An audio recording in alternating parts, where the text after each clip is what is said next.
What's going on, my friends? Today we're talking about some awesome watches from Casio that I feel really don't get the attention they deserve. I've already made videos on them, however I will continue to make videos on them as long as they remain underdogs in the watch community. The watches in question, as you've already seen from the thumbnail, are the AE2100 WD-1A and the Lineage LCWM300. Both watches I believe are discontinued, however still are readily available if you decide to fall victim to my sinful influence. I know that the popular term these days for Casio is God tier, and while I appreciate the sort of ironic/unironic loyalty to this beloved brand, I gotta be real with you. I don't think Casio has been God tier for a long time.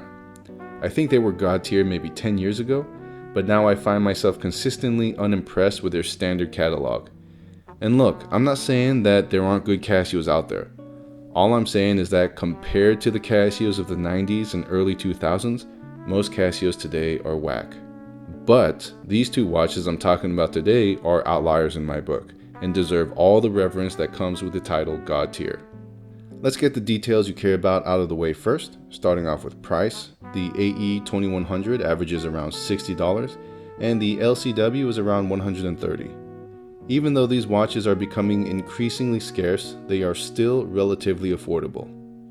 Next are the dimensions, which I'll have on the screen for you.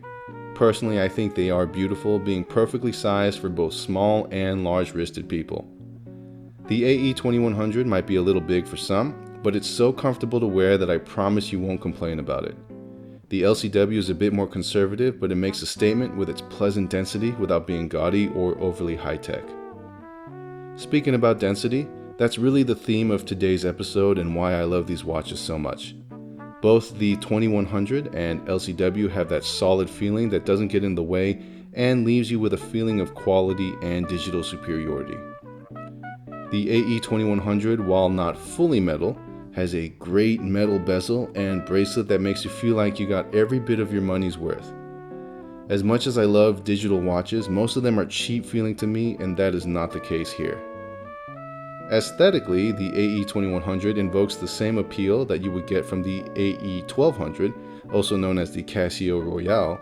However, the mineral crystal in person gives the dial a much more professional sheen compared to the AE1200's acrylic crystal. The 4 bezel screws paired with the brushed bezel finishing also gives the watch a purpose-driven look that I think is going to cater to a lot of technical professionals. The LCW is just sharp through and through. From the links on the bracelet to the light play on the dial, you're going to wonder why the hell nobody talks about this watch more. And as much as I hate the trend of Ana-Digi watches taking over Casio, this office casual style is more than acceptable to me, and I can honestly say perfectly executed. Functionally, the LCW really punches way above its weight. You're getting all the bells and whistles of a standard Casio with the added benefit of atomic timekeeping and solar charging.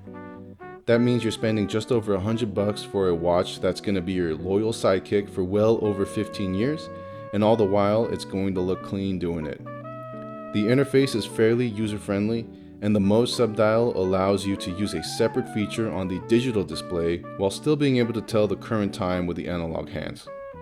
The icing on the cake here is the application of Neo Bright on the dial, and I think it's safe to say that the Lume Casio usually uses sucks complete ass. However, Neo Bright is almost on par with Superluminova, so it's great to see a watch that provides redundancy in the dark with good lume and a backlight.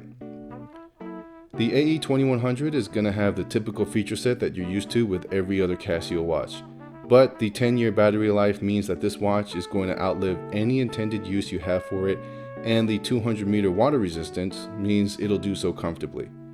If you happen to be someone that works in the darkest hours of the night, the amber backlight is perfect for not burning out your retinas while maintaining your night vision. The LCW has a lower water resistance of 100 meters, but either way, both of these watches are going to survive anything you deal with on a day-to-day basis. Are there any negatives about these watches? No, there are none. If you disagree with me, frankly, I don't care.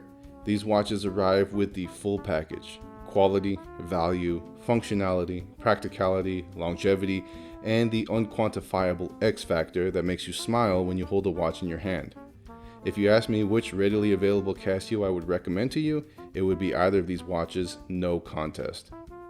I'm sure you could find objectively better watches, but when you consider the price to what you're receiving, I think the options become much less, and you would be hard pressed to find a better deal than these. Of course, these are just my opinions, and in no way am I saying that these watches are better than any other watches. All I'm trying to say is that these watches are awesome.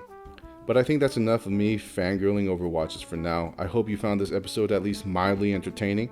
If you're still here, I would encourage you to like, comment, subscribe, and join my community in any of the links in the description. And with that said, thanks so much for watching, and I'll catch you guys in the next episode. Bye.